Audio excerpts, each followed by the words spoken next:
നമസ്കാരം, ഞാൻ Unni George. Welcome to Malaikottai Vaaliban. കഴിഞ്ഞ വീഡിയോയിൽ ഞാൻ പറഞ്ഞിട്ടുണ്ടായിരുന്നു, എന്താണ് പറഞ്ഞത്, ഇനി നമ്മൾ കുറച്ച് റിവ്യൂ റിയാക്ഷൻ ഒക്കെ ചെയ്യാൻ പോവുക. എന്തുകൊണ്ടാണ് ഇത് ചെയ്യുന്നതെന്ന് ഉള്ളത് കഴിഞ്ഞ വീഡിയോ ഒന്ന് കണ്ടാൽ മനസ്സിലാവും. അപ്പം നമ്മൾ ആദ്യമേ തുടങ്ങുന്നത് LJPയുടെ മൂവി ലാലേട്ടൻ അഭിനയിച്ച സിനിമ. അപ്പോൾ ഈ ഒരു സിനിമ വെച്ച് തന്നെ നമ്മുടെ റിവ്യൂ തുടങ്ങാൻ പറ്റിയത് വളരെ നന്നായി എന്ന് എനിക്ക് തോന്നുന്നു. ഓക്കെ, അതെന്താണെന്ന് ഞാൻ പറയാം. അപ്പം എൻ്റെ സിനിമ റിവ്യൂസ്, എൻ്റെ സിനിമ അനുഭവങ്ങൾ, സിനിമ കണ്ട് എനിക്കുണ്ടായ കാര്യങ്ങൾ, പണ്ട് മുതൽ ഇപ്പോൾ വരെയുള്ള സംഭവിച്ചിട്ടുള്ള അതൊക്കെ എല്ലാം മിക്സ് ചെയ്തായിരിക്കും നിങ്ങളിലേക്ക് ഞാനൊരു പുതിയ സിനിമ കണ്ട അഭിപ്രായങ്ങൾ നിങ്ങളിലോട്ട് പങ്കുവെക്കുന്നത്. ഓക്കെ, അപ്പം ആദ്യത്തെ റിവ്യൂ ആയതുകൊണ്ട് തന്നെ എൻ്റെ ഒരു സിനിമാനുഭവം പങ്കുവെച്ചുകൊണ്ട് തന്നെ നമുക്കിത് തുടങ്ങാം. നമ്മൾ ഒരു സിനിമ കാണാൻ പോകുമ്പോൾ എക്സ്പെക്റ്റേഷൻ എന്ന് പറഞ്ഞൊരു പരിപാടി തലയിൽ ചുമന്ന് പോയാൽ പല പ്രശ്നങ്ങളും സംഭവിക്കും. അതിനൊരു ഉദാഹരണമാണ് 2008 റിലീസായിട്ടുള്ള ഒരു സിനിമയുടെ പേര് വാരണം 1000. സൂര്യയുടെ സിനിമയാണ്, എല്ലാവർക്കും ഭയങ്കര ഇഷ്ടപ്പെട്ട സിനിമയാണ്. നെഞ്ചുക്കുൾ പെയ്തിട് മാമഴ ആ സിനിമ. പക്ഷേ ആ സിനിമ എനിക്ക് ഇഷ്ടപ്പെട്ടില്ല എന്ന് പറഞ്ഞിട്ട് എന്നെ ഒരുപാട് ആൾക്കാർ കളിയാക്കിയിട്ടുണ്ട്. എന്തുകൊണ്ട് എനിക്ക് ആ സിനിമ ഇഷ്ടപ്പെട്ടില്ല എന്ന് ഞാൻ പറയാം. എൻ്റെ ഓവർ എക്സ്പെക്റ്റേഷൻ കാരണം. ഗൗതം മേനോൻ വാരണം 1000 മുന്നേ ഇറങ്ങിയ പുള്ളിയുടെ 2 സിനിമകൾ, വേട്ടയാട് വിളയാട് കമലഹാസൻ, കാക്ക കാക്ക സൂര്യയുടെ തന്നെ, ഈ 2 സിനിമകളും പോലീസ് കഥാപാത്രങ്ങളായിരുന്നു. മൂന്നാമത്തെ സിനിമ ഞാൻ തിരുവനന്തപുരത്ത് നിൽക്കുമ്പോഴാണ് ഈ വാരണം 1000 പോസ്റ്ററുകൾ കാണുന്നത്. ആ സമയത്ത് എനിക്ക് അവിടെ ജോലി. അപ്പം സൂര്യ തോക്ക് പിടിച്ചിട്ടിരിക്കുന്ന പോസ്റ്ററുകളുണ്ട്. പണ്ട് പോസ്റ്റർ കണ്ടാൽ മതിയല്ലോ ഒരു സിനിമയുടെ കഥ പറയാൻ, അന്തക്കാലം. അപ്പോൾ പോസ്റ്ററുകളുണ്ട്, മിലിറ്ററി കോസ്റ്റ്യൂമിലുള്ള പോസ്റ്ററുകളൊക്കെ ഉണ്ട്. അപ്പോൾ അതൊക്കെ കണ്ടു കഴിഞ്ഞപ്പോൾ നമ്മളുടെ മനസ്സിൽ കാക്കേനേക്കാളും അല്ലെങ്കിൽ വേട്ടയാട് വിളയാടിനേക്കാളും ഒക്കെ ഭയങ്കര ഒരു സിനിമ പ്രതീക്ഷ ഞാൻ തിയേറ്ററിലേക്ക് പോകുന്നു. സിനിമ കണ്ട് ഇതിൻ്റെ പ്രണയവും കാര്യങ്ങളൊക്കെ വന്നിട്ട് എനിക്കങ്ങ് ദഹിക്കുന്നില്ല. ഇൻ്റർവെല് കഴിഞ്ഞ് ഞാൻ കുറച്ച് നേരം പുറത്ത് ഇറങ്ങി നടന്നിട്ടാണ് കയറിയത്. സിനിമ കണ്ടു, ഞാൻ പലരോടും പറഞ്ഞു സിനിമ എനിക്ക് ഇഷ്ടപ്പെട്ടില്ല എന്ന് പറഞ്ഞു. പക്ഷേ എല്ലാവർക്കും വളരെ ഇഷ്ടപ്പെട്ട ഒരു സിനിമയാണത്. എന്തുകൊണ്ട് എനിക്ക് ഇഷ്ടപ്പെട്ടില്ല എന്ന് പറഞ്ഞാൽ, ഞാൻ ഇത് തലയിൽ ചുമന്നുകൊണ്ട് പോയത്, എൻ്റെ എക്സ്പെക്റ്റേഷൻ തലയിൽ ചുമന്നുകൊണ്ട് പോയതുകൊണ്ട് മാത്രമാണ് എനിക്ക് ആ സിനിമ ഇഷ്ടപ്പെടാഞ്ഞതെന്ന് എനിക്ക് മനസ്സിലായി. അത് കഴിഞ്ഞ് ഞാൻ ഒരു സിനിമയെയും മുൻവിധിയോടുകൂടി കാണാറില്ല.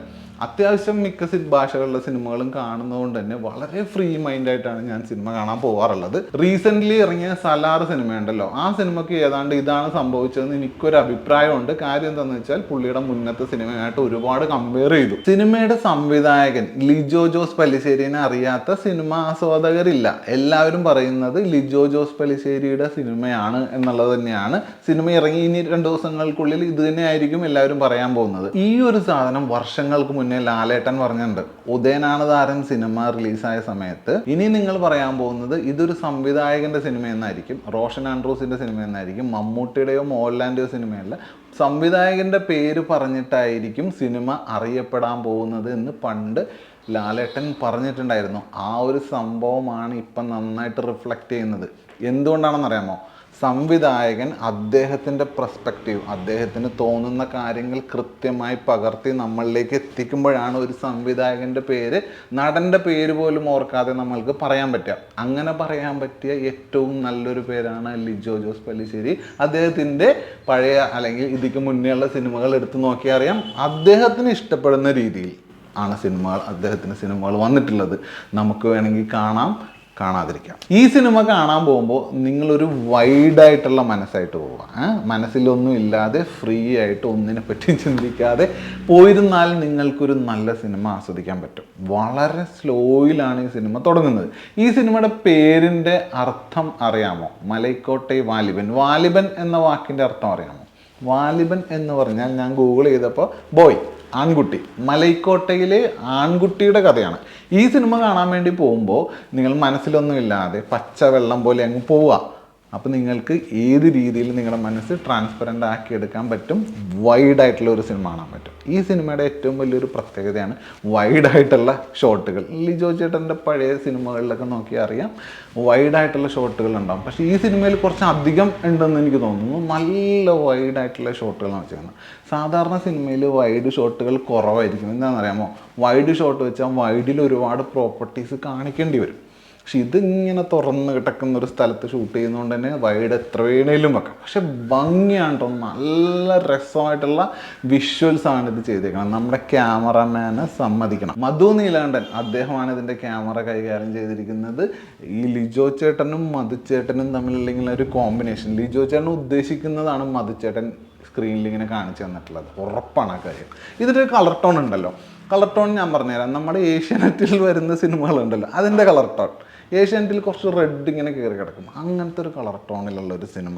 സൂര്യ ടി വിയിൽ കുറച്ച് മഞ്ഞായിരിക്കും, അങ്ങനെ പണ്ട് ചെറുപ്പത്തിൽ പറഞ്ഞത് എനിക്ക് ഓർമ്മയുണ്ട്. ഈ സിനിമയിൽ ലാലേട്ടൻ അവതരിപ്പിക്കുന്ന കഥാപാത്രം വാലിബൻ, പുള്ളി ഒരു എന്താ പറയുക, ഒരു അംഗം കുറിക്കുന്ന ആളാണെന്ന് വേണമെങ്കിൽ പറയാം. അതായത് അദ്ദേഹത്തിൻ്റെ നാട്ടിൽ തന്നെ ഇങ്ങനെ സഞ്ചരിച്ച് അവിടെയുള്ള മല്ലന്മാരെയൊക്കെ ഇടിച്ച് തോപ്പിച്ച് അവിടുത്തെ കാര്യങ്ങളൊക്കെ നേടിയെടുക്കുന്ന അതുപോലത്തെ ഒരു കഥാപാത്രം. അദ്ദേഹത്തിൻ്റെ കൂടെ 2 പേരുണ്ട്, നമ്മുടെ ഹരീഷ് പെരടി, അദ്ദേഹവും പിന്നെ വേറൊരു പയ്യനാണുള്ളത്.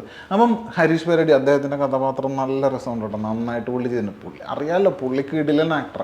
അപ്പം ഇങ്ങനെ 2 പേരുടെ ഒപ്പം ഒരു കാളവണ്ടിയിൽ സഞ്ചരിച്ച് പല ദേശങ്ങൾ സഞ്ചരിച്ച് അവിടെയുള്ള ആൾക്കാരുമായി മല്ലയുദ്ധം നടത്തി അവരെ കീഴ്പ്പെടുത്തി അവിടുത്തെ കാര്യങ്ങൾ നേടിയെടുത്ത് മുന്നോട്ട് പോകുന്ന അങ്ങനത്തെ ഒരു കഥാപാത്രം. അപ്പം സിനിമ ഇങ്ങനെ കണ്ടേ നമ്മളിങ്ങനെ എന്താ പറയുക, ആൾക്കാർക്ക് ഇടയ്ക്ക് ചില സമയത്ത് ഇങ്ങനെ ബോറടിക്കാൻ തുടങ്ങി എന്ന് എനിക്ക് തോന്നുന്നു. ഞാനിങ്ങനെ നോക്കുമ്പോൾ പല ആൾക്കാർ ഫോണിലൊക്കെ നോക്കുന്നുണ്ട്. പക്ഷെ സിനിമയുടെ ആ ഒരു സ്ലോയിൽ ഇങ്ങനെ തുടങ്ങി അതിങ്ങനെ കയറി വരുവാണ്. അങ്ങനെ കയറി ഇൻ്റർവെൽ ആകുന്നത് വരെ അങ്ങനെ അങ്ങ് പോവുക. ഇൻ്റർവെല്ലിന് ശേഷമാണ് സിനിമ നമ്മളെ കുറച്ചും കൂടി പ്രചോദിപ്പിച്ചുകൊണ്ട് മുന്നോട്ട് പോകുന്നതെന്ന് വേണമെങ്കിൽ പറയാം. അത് കഴിഞ്ഞ് സിനിമ ഒരു 70-75% ഒക്കെ ആകുമ്പോഴേക്കും നമ്മളെ ചെറുതായിട്ടൊന്ന് ചൂട് പിടിപ്പിക്കും. ഈ സിനിമയുടെ മറ്റൊരു പ്രത്യേകത എന്ന് പറയുന്നത് ഈ സിനിമയിൽ കഥാപാത്രങ്ങൾ വളരെ കുറവാണ് എന്നുള്ളതാണ്. നമ്മൾ അറിയുന്ന കഥാപാത്രങ്ങൾ, മെയിനായിട്ട് വരുന്ന കഥാപാത്രങ്ങൾ വളരെ വിരലെണ്ണാവുന്ന കഥാപാത്രങ്ങളേ ഉള്ളൂ ഈ സിനിമയിൽ. ഫൈറ്റ് സീനുകളൊക്കെ നല്ല രസമുണ്ടായിരുന്നു. കുറച്ച് ബ്രിട്ടീഷുകാരുമായിട്ടൊക്കെ ഉള്ള ഒരു സാധനം നമ്മൾ ട്രെയിലറിലൊക്കെ കണ്ടിട്ടുണ്ട്, അതൊക്കെ രസമുണ്ടായിരുന്നു. കുറേ സ്ലോ മോഷൻസ് ഒക്കെ ഇതിൻ്റെ അകത്ത് ഉപയോഗിച്ചിട്ടുണ്ട്. ലാലേട്ടൻ്റെ കഥാപാത്രത്തിനെ പറ്റി ഹരീഷ് പെരടി ഇടയ്ക്ക് 1-2 കാര്യങ്ങൾ പറയുന്നുണ്ട്. അതൊക്കെ ഒരു മിസ്റ്ററി പോലെ നമ്മളിങ്ങനെ കേട്ട് ശ്രദ്ധിച്ചിരിക്കുമ്പോഴാണ് അത് അവസാനമൊക്കെ ആകുമ്പോൾ നമുക്കത് ക്ലിയർ ആയിട്ട് മനസ്സിലാക്കി തരുന്നുണ്ട്. സിനിമ ഒരു 70-75% എത്തുമ്പോഴാണ് നമ്മളിലേക്ക് ആ ഒരു സിനിമയുടെ ശരിക്കും ഒരു വൈബ് ഇങ്ങനെ കയറി വരുന്നത്. നമ്മൾ സിനിമയുമായിട്ട് ഇഴുകിച്ചേരാൻ കുറച്ച് സമയം എടുക്കും. ഭയങ്കരമായിട്ട് നമ്മളെ സിനിമ തുടക്കം മുതൽ എൻ്റർടൈൻ ചെയ്ത് കൊണ്ടുപോയി ഇൻ്റർവെല്ലിൽ ഒരു ഭയങ്കര ത്രില്ലടിപ്പിച്ച് നിർത്തി കൊണ്ടുപോകുന്ന തരത്തിലുള്ളൊരു സിനിമയല്ല. പതുക്കെ പോയി നമ്മൾ സിനിമ തീരുമ്പോഴേക്കും നമുക്കൊരു നല്ല സാറ്റിസ്ഫാക്ഷൻ കിട്ടും. പക്ഷേ നിങ്ങൾ എന്തെങ്കിലുമൊക്കെ എക്സ്പെക്റ്റ് ചെയ്ത് പോയാൽ നിങ്ങൾക്ക് കിട്ടില്ല എന്നുള്ളതാണ് എൻ്റെ അഭിപ്രായം. ഈ സിനിമയിൽ ലാലേട്ടൻ്റെ ഇൻട്രോയ്ക്ക് തിയേറ്റർ കുലുങ്ങണമൊന്നുമില്ല. ലാലേട്ടൻ്റെ ഇൻട്രോ കൊള്ളാൻ നന്നായിട്ടുണ്ട്. പക്ഷേ എനിക്ക് ലാലേട്ടൻ്റെ ഇൻട്രോനേക്കാളും എനിക്ക് പേഴ്സണലി ഇഷ്ടപ്പെട്ടൊരു സീനുണ്ട്, അത് ഞാൻ പറഞ്ഞുതരാം. ഇൻട്രോയിലൊരു ചെറിയ ഫൈറ്റ് ഉണ്ട്. ഫൈറ്റ് കഴിഞ്ഞിട്ട് ഒരു സാധനം എടുത്ത് എറിഞ്ഞു കളയുന്നുണ്ട്. അത് ചെന്ന് ഒരു ആട്ടിടേൻ്റെ അരികിലാണ് ചെന്ന് വീണേ. അപ്പം ആട്ടിടേനിരുന്ന് ഭക്ഷണം കഴിച്ചുകൊണ്ടിരിക്കുക.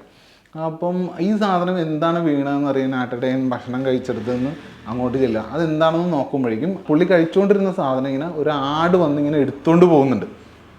ശരിക്കും എനിക്ക് ഇൻട്രോയേക്കാളും ഇഷ്ടപ്പെട്ട സീൻ അതാണ്. ആട് കറക്റ്റായിട്ട് വന്ന് ഇത് എടുത്തുകൊണ്ട് പോയല്ലോ. പണ്ട് കമലഹാസൻ്റെ ഒരു സിനിമയിൽ കഴുകൻ വന്നിങ്ങനെ കുത്തി വലിക്കുന്നില്ലേ, അങ്ങനത്തെ ഒരു സാധനമായിട്ട് എനിക്ക് തോന്നി. അത്രയും വലുതല്ലെങ്കിലും ഇതൊരു നല്ല രസമായിട്ടുള്ളൊരു സാധനമായിട്ട് തോന്നി.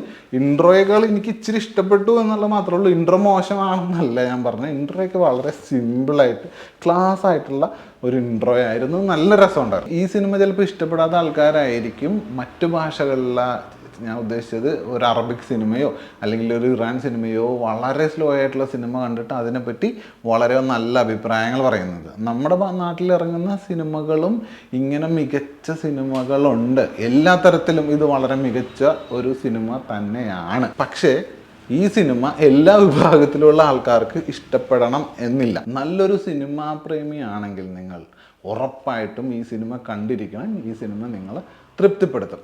ഈ സിനിമയുടെ അവസാന ഭാഗങ്ങളിലേക്കൊക്കെ പോകുമ്പോൾ കുറച്ച് സംഗതികളൊക്കെ ഉണ്ട്.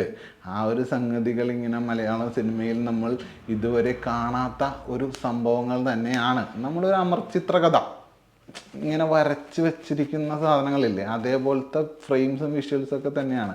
അമർ ചിത്രകഥ കണ്ടിറങ്ങിയ ഒരു ഫീല്, അല്ലെങ്കിൽ ഇനി എന്താണ് അടുത്തത് സംഭവിക്കാൻ പോകുന്നത് എന്നുള്ളൊരു സംഭവം നമ്മുടെ മനസ്സിൽ ഉണ്ടാവും. നല്ലൊരു സിനിമ പ്രേമിയാണെങ്കിൽ നല്ലൊരു സിനിമ കണ്ട ഒരു ഫീൽ, എക്സ്പെക്റ്റേഷൻസ് ഇല്ലാതെ പോയാൽ നിങ്ങൾക്ക് പറ്റും. ലാലേട്ടൻ്റെ ഇതിങ്ങനൊരു സാധനം കാണിക്കുമ്പോൾ ഇതിങ്ങനെ ഇച്ചിരി മുഴച്ചൊക്കെ ഇരിക്കുന്നുണ്ട്, അതൊക്കെ നല്ലതാണ്. അപ്പം ആ ഒരു മുഴയൊക്കെ കണ്ടിട്ട് നിങ്ങൾ ട്രെയിലറൊക്കെ കണ്ട് ഭയങ്കര എക്സ്പെക്ട് ചെയ്ത് പോയാലും നിങ്ങൾക്ക് പ്രത്യേകിച്ച് നിരാശ തന്നെ ആയിരിക്കും. അങ്ങനെ അങ്ങ് പോവുക. ലിജോ ജോസ് പെല്ലിശ്ശേരിയുടെ സിനിമ, അദ്ദേഹത്തിൻ്റെ സിനിമ കാണാൻ ഞങ്ങൾ പോയി.